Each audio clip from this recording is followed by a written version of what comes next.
Hello, welcome to a yoga video, Stretching with Yoga. In this video I mainly work with stretches for the legs and the lower body, and we'll do some mobilization of the spine. We'll finally come through into a relaxation position in the frog. If you have a yoga strap or a resistance band, that could be useful for some of the stronger lengthening positions for the legs. Let's begin by coming down onto the back and just lengthening out onto the floor, through our spine, all the way to the mat. And to begin with, we're going to space the spine out, just lifting the hips up and lengthening the waist away from the ribs, letting the weight of the pelvis balance on the mat, right side, left side. And we can lift the ribs up, lengthen the waist out of the hips and bringing the ribs to the mat, balancing the weight of the ribs and the shoulders, right side, left side, and allowing the ribs and the shoulders to relax into the mat. And then supporting the weight of the head with the hands. Let's pop the hands in underneath the back of the head, releasing space and length through the spine from between the shoulder blades into the crown of the head, and letting the weight of the head come down towards the mat. We're going to roll up into the bridge position, the Dvipadipittam, the two-legged temple it is literally, though we usually simply refer to it as the bridge in English. We can just align the legs with the hip joints to enable the flow of the movement. And to do that, I think it's quite helpful to bring the inside legs and the insteps of the feet together, then to flex the feet at the ankles, hold the heels in position whilst we let the toes and the front of the foot swivel outwards, and then we bring the toes to the mat, and afterwards we pull the heels in line with the toes, and then the arms by the sides of the body. And let's think about, as we breathe out, really beginning to let the lower abdomen sink down and back. So just in that region below the navel, allowing the lower abdomen to sink down and back. And as that happens, maintaining a sense of softness, a sense of ease around the depth of the hip joints, or if you weren't easy in the hip joints, just softening and relaxing them now, and also relaxing in the gluteal muscles. And also with the exhalations, as well as hollowing in the lower abdomen, thinking about, can you begin to draw the navel to the spine? And as all of this happens, keep softening through the sides of the neck and across the front of the chest, behind the collarbones, into the depth of the shoulder joints. And we're going to just gradually then, keeping lots of length through the spine towards the crown of the head, with an exhalation, roll the spine up and away from the mat. Now the idea is to really pick the spine up, engaging the muscles in the lower abdomen, the midsection, but also getting a bit of strength to pull in the back muscles around the back of the waist and across the back of the rib cage and your shoulder blades, moving a little bit in the direction of your sitting bones. Now we're going to breathe in this bridged position, seeing if we can keep the navel to the spine and really get the expansion of the breath to occur in the rib cage. And then as you're ready, again, rolling back down through the spine. If you can keep lengthening into the crown of the head so your neck stays extended, and then you come down through the rib cage, lengthening vertebra by vertebra, on into the waist, on into the sacrum, on into the tailbone, all the way through to the mat like that. Spine's lovely and long now, and we really extend the tailbone away from the crown of the head.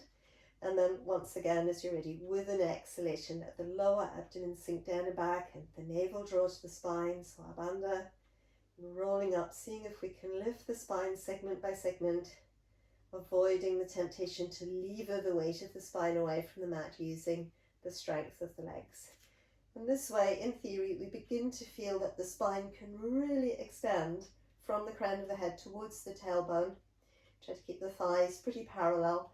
Weight going through the insteps. We can breathe in here.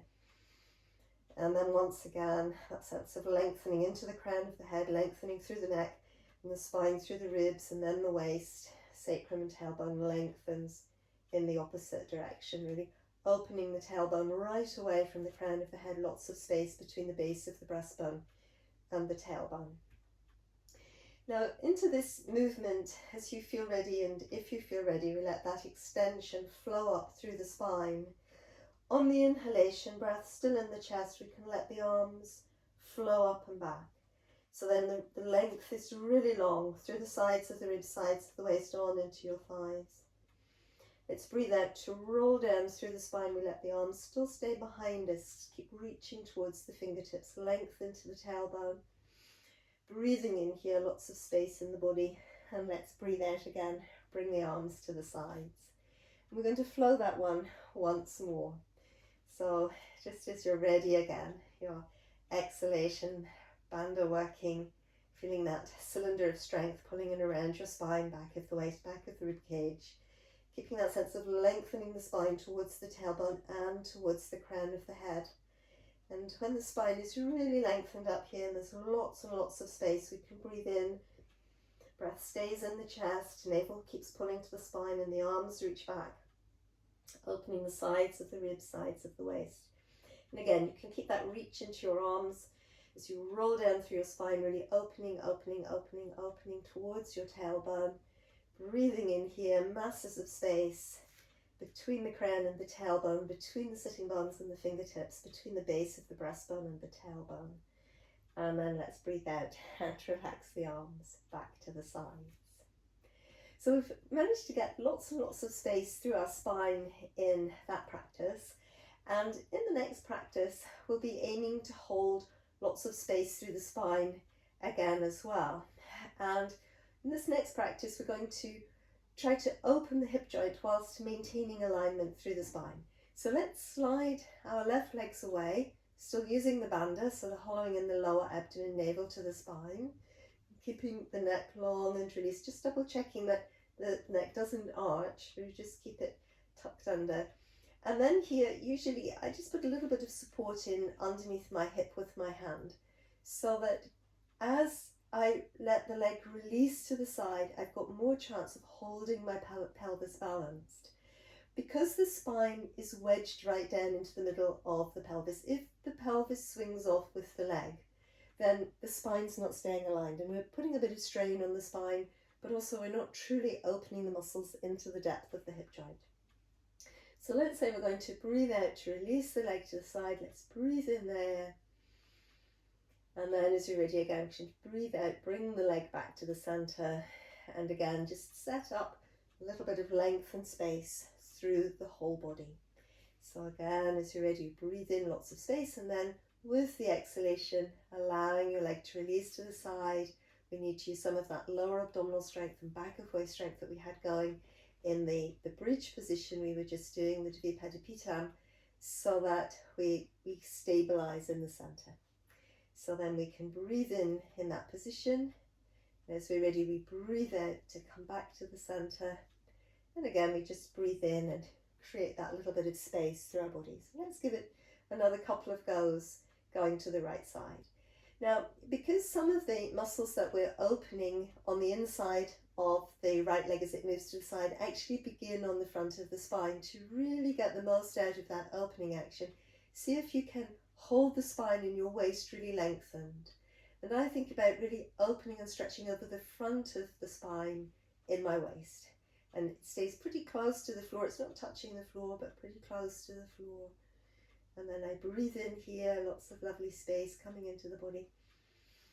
And then breathing out to flow back up to the top. So we've got one more of these to go, and probably beginning to feel a little bit more open now as we work this through. It does take a little bit of structuring back around the trunk of the body to really get that opening into the depth of the hip joint. And it's often because people don't really structure how they're opening their muscles or their joints, they don't see a lot of progress with bringing the body back into the length and the range of motion that it once had. That structuring up of what we're doing is usually really helpful.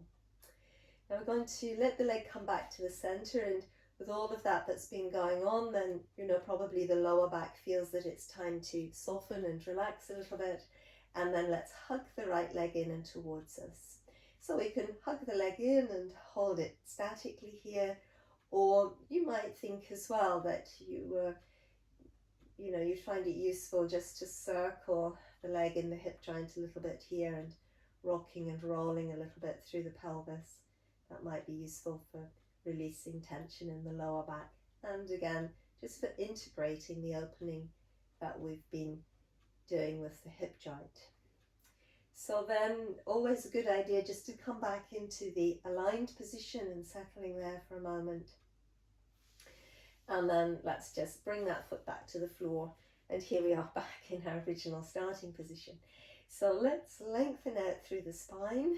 And if you think back to when we just finished the bridge and we had the depth of our bandha work going and the spine really stretched, and then this time we're going to slide the right leg away and trying to feel that the spine in the waist is lovely and long, and we can pop our left hand in underneath the hip there on the left side, and then once again coming in this first time with an exhalation. I'm suggesting, or you can experiment with the breathing if you prefer, you try it with the inhalation, and then again breathing in here,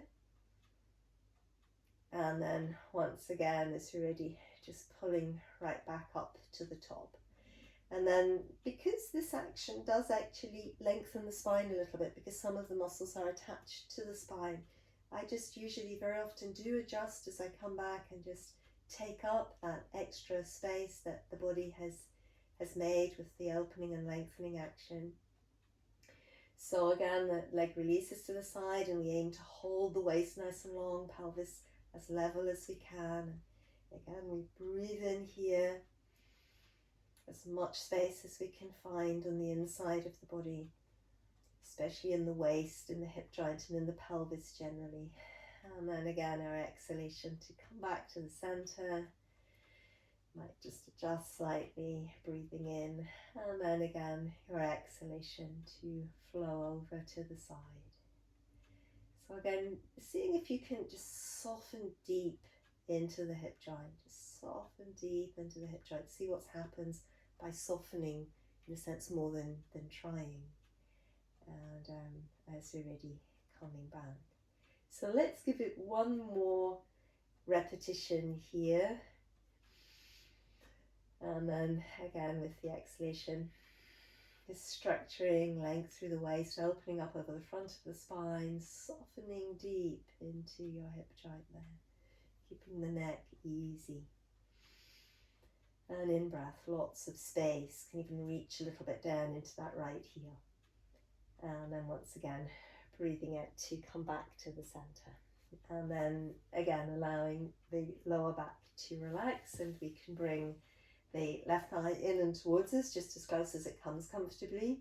And then again, you can remain static here, or you might think that it was nice just to circle the leg around a little bit and soften that way. And we can always circle in both directions, keeping the neck and shoulders pretty stable and relaxed whilst we're doing this.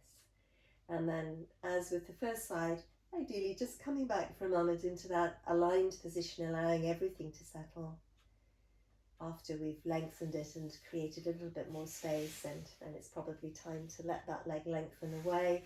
We can allow the legs to roll outwards at the hip joints. We can roll inwards and outwards a couple of times at the hips. We can wobble the pelvis a little bit. We can roll the arms inwards and outwards and wobble the shoulders a little. And the head and neck can just release one side and the side, like that. So let's from there move into a stronger opening for the leg muscles. And this is where, as I mentioned at the start, a yoga strap might be helpful, but a resistance band, especially one with plenty of resistance in it, so it would be more stable, you can also use that. Or sometimes people just take a scarf, or they take a tie or something. It doesn't really matter. But if you haven't got a strap, you haven't got a resistance band, I would always suggest holding the leg at a point where you can still keep your neck and shoulders relaxed. And probably when you haven't got a strap or resistance band to support the weight of the leg, you just soften out of the position a little bit more frequently, so that you don't get too tired, because this can be quite tiring, especially in the front of the thigh. Then, if you have got a resistance band or a strap, let's pop it around the sole of the foot, and especially just below the base of the toe joints tends to be a good position. And with the resistance band or the strap, I often think people tend to hold too high up, and it's too much tension in the upper back. So just allowing the arms to relax down into the shoulder joints, relaxing between the shoulder blades and the rib cage. And then here we are, ready to open the back of the leg. So Supta Padangusthasana, supine leg stretch asana, yoga position. So we're going to, I think ideally, keep the tailbone engaged to the mat as much as possible. So when the hips are rolling, of course my leg comes closer to me, but possibly I'm not so much stretching my hamstrings as rolling my hips off the mat. So I tend to work in this, again, this more aligned way. Now the hamstrings begin, as I probably say every time I'm talking about hamstrings, they begin on the sitting bones and they insert below the knee joint. Now that means that the area that we're trying to lengthen is actually through here. And then a lot of the time people push the foot away, but you know, a little bit, be here now. Just find the hamstring with the mind's eye and just see if you can flow a little bit of lengthening, a little bit of releasing, a little bit of softening, a little bit of opening, a little bit of breath through the hamstrings. You can always soften there again. And that flow up. So moving from the origin of the muscle on the sitting bone, the back of the hip, and up. Now, as I often say as well, if you think back to the last practice we did where we were opening the leg to the side, if you're comfortable, you can let the lower leg extend. If your hamstrings are quite stiff, I'd say keep the lower leg bent. But I'm just going to let mine extend for the time being. So if you think back to the last position we were doing where we were opening on the inside of the hip joint, again here, if you a little bit soften on the inside of the hip, you let the inside leg rotate a little bit towards your face, towards the breastbone, and then lengthening it. Just that little bit of softening, that little bit of rotation and opening. A little bit of softening, a little bit of rotation and open. Now it's not really more effective to open the hamstrings to lengthen the lower leg away. It actually often diminishes our ability to lengthen the hamstrings when the lower leg opens away. So if your priority here is more opening the hamstrings, that's really what the practice is aiming at this point, then and if it doesn't feel so free in the hamstrings with the leg extended, I just let it bend again. Yeah. So now we're going to revisit from here that opening on the inside of the hip joint, and if the leg has come forward of the hip joint, I'd just allow the thigh bone now to come back in line with the hip joint. And usually for most people, then this next movement is more accessible when they lengthen the lower leg. Not everybody finds that. Some people prefer to keep this leg still a little bit bent. So again, experiment, because it's not a rule, it's about finding the space through your body safely, of course, that's a rule. But you know, it's about you. So let the practice adapt to what feels right for you. Now, as the leg is moving off to the side, we've still got those muscles that are opening from the inside of the spine into the depth of the hip joint on into the inner thigh. And then we've got other muscles that are opening from between the pubic bone and the inner thigh. So again, we will open those muscles more efficiently when we maintain the pelvis pretty much in position, and we maintain the waist pretty much in position. So the leg just, you know, moves away to the side a little bit like that. Yeah, and then usually it has its range when the back is staying in position. And then from there, as you're ready, squeeze in the abdominal muscles, hollow in the lower abdomen, come back up with as much strength through the inside leg as you can manage. And this is where it's often a good idea just to look into, again, have the hamstrings lengthened, and just see if the leg will come towards you. So also at the end of that sequence, let's fold the leg in and relax it down, soften in the hip joint, just letting everything that we've been doing be absorbed. So then we're going to bring that foot to the floor. What we've been doing, we'll have again lengthened the spine a little, so usually very worthwhile just to space it out. And then here we are thinking about working through on our other side. So in theory, our left side, but it might not be, it doesn't matter. We just make sure we're doing the other side. That's the bit that matters. So then, as we ready, the strap or the resistance band just over the foot, just below the base of the toe joints. And then again, you know, I try to keep my tailbone as rolled into the mat as possible. So it's not neutral spine, but again, with the tailbone and the length of the pelvis fairly anchored, I find that I get more effective opening and lengthening. And again, as I was saying on the first side, just seeing if you can really connect with the real muscle rather than pushing and pushing, but just, you know, that softening, let the mind's eye travel through the back of the thigh, softening, let, you know, relaxing, visualizing that sense of opening and releasing. And also, you know, just even the breath flowing through the back of the thigh. If I imagine my breath coming in at the sitting bone and then traveling up through the back of my leg, back of my thigh, back of my knee, you know, then somehow I just find more space, and then again breathing out. So as I said on the first side, we try and keep the tailbone down. Now when I've been here for a few breaths, it's almost automatic that my lower leg begins to slide away. But as I said on the first side, just think about if that's advantageous or not. Keeping the upper back, neck and shoulders relaxed when the leg comes closer still. Just hold the resistance band lower. Always soften the knee there, and a little bit, like I said before, using that softness on the inside of the hip joint, just releasing into the depth of the hip joint, and the inside leg rotates towards the face a little. So it's rotating this way just a little. Just a little. It's not much, just a little. May be helpful. So then, as we're ready again, we just let that leg come upwards. We may or may not have the lower leg extended, and then again letting this leg move over to the side.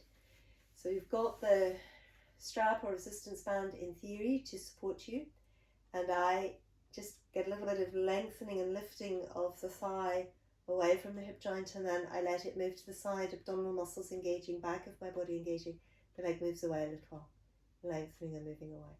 And just keeping, again, I keep the leg rotating a little bit, so the inside leg is turning towards my face, towards the shoulder.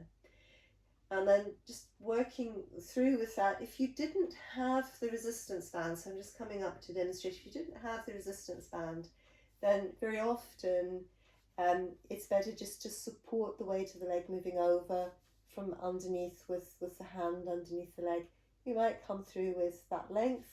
If you're very flexible, of course, you may come through holding the toe, but a lot of the time that just causes the back and everything to overarch, and it's not the best of ideas. Just coming through with a little bit more length than we had in the first exercise for opening the hips, and a bit of support from beneath, just as far as it comes. So if we've been working with the strap and the legs gone over, coming back, abdominal muscles working, lower abdomen working, inside leg working, so we come back with, you know, connected strength, and then we just fold the leg in once again, relaxing there.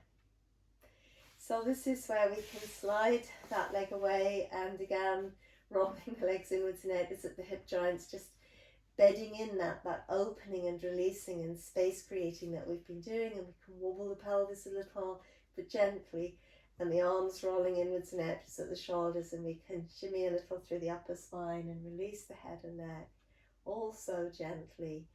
And then just centering for a moment, accepting the support of the earth, of the mat beneath us, and spending a moment just to check in with how the body is feeling, any sense of change in our energy levels, quality of energy, any tingling, any sense of aliveness through the legs, through the hips, but maybe through the spine, through the hands, through the arms as well.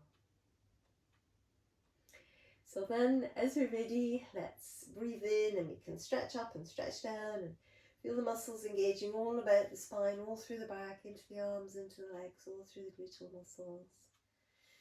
And then as well, we can just hug the legs in and towards us, circling the hips on the mat 2 or 3 times to release one direction and the opposite direction. And then as you're ready, if you feel very robust, you can roll straight up to seated, or otherwise just a little bit more cautious, rolling up through the spine away from the side. So let's, as you're ready, just bring ourselves around towards our all fours. We let the hips stretch back just for a moment to stretch the spine, and then coming through towards the all fours. So in that all fours position, we can just roll the spine a little bit, cat stretch, so breathing out. It's the reverse of the bridge really. As we breathe out and we get that lift in the lower abdomen and navel, pulls the spine, we round the back towards the ceiling, the front of the body closes. And then let's just breathe in to send the tailbone back, to hold on to the lift in the lower abdomen midsection, to open the collarbones and let the shoulder blades move down the back. So breathing out to roll through, lovely stretch through the back of the spine, breathing in to lengthen forwards, lovely stretch through the front of the spine. Now we can hold this quite static, or if you prefer, you just flow back. On the exhalation, you round plus flow back. As you breathe in, the elbows pin back, keep the navel drawing to the spine, flow up, opening the chest, and then the exhalation, round the spine first, sending the hips back to the heels. Send the tailbone back, open the front of the spine, hold on to your abdominal muscles. You breathe in and breathing out. So again, a lot comes from the abdominal strength. The abdominal strength allows a lot of mobilization through the spine. Abdominal wall hugging up and back, lifts the spine. We roll back last time, coming forwards again. Of course, we need to use the upper back strength as well, but that lift in the abdominal muscles beneath us there helps us to really flow. As we come back this time, as I said at the beginning, we're going to release into the frog. So we're coming close to the close of the session now. And again, as you're coming wide, before you put too much weight into the hip joints, keep lifting the pelvis up with that engagement in the lower abdomen, navel drawing to the spine, and then just gently softening into the hip joints. Having that sense of lengthening the spine away from the pelvis. Can open again through the sides of the waist, sides of the spine, sides of the ribs, collarbones opening, breastbone and spine sort of relatively connected here, and just moving back. Now, for some people, of course, going really wide is too much, and don't worry, just bring the legs in a little. And then sometimes as well, going deep is really deep is a bit too much. You can put a block in or a brick in, or of course you can put 2 blocks or bricks in. So that it's much, much less. And then also for some people, putting the weight into the knees doesn't work, and that's another way. So really flexing the knees doesn't work. So another way is to bring the weight forward, bringing it onto something so there's less pressure on the knees. But otherwise, just coming around, sitting in Baddha Konasana with the soles of the feet together and the knees moving out to the side can be a good alternative position. So relaxing here in the frog, just a few breaths. As you breathe in, you may be able to feel the coolness of the breath meet the skin and the back of the throat, and can visualize the breath just traveling back over the front of the spine, all the way back to the tailbone, and as you breathe out, relaxing in the back of the hips, waist, ribs, shoulders, between the shoulder blades, right across the upper back. And just again, another couple of breaths here, breathing in space over the front of the spine and breathing out, really relaxing through the back.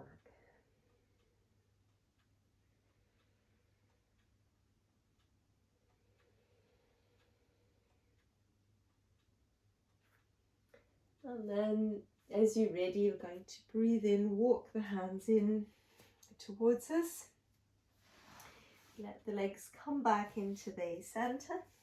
Roll up through the spine.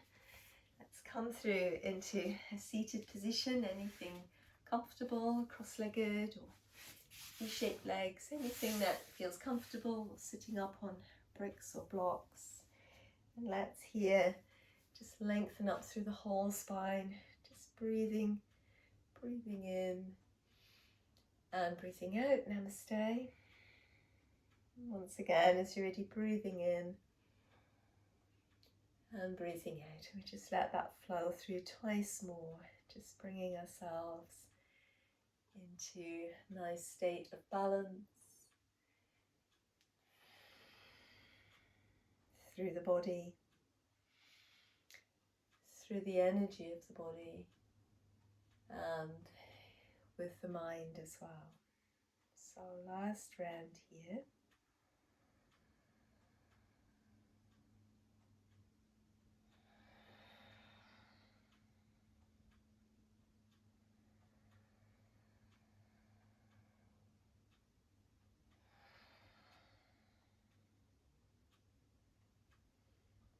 Om Shanti Namaste. Thank you for watching. I hope you've enjoyed this little practice and hope to see you again soon on Movement Style.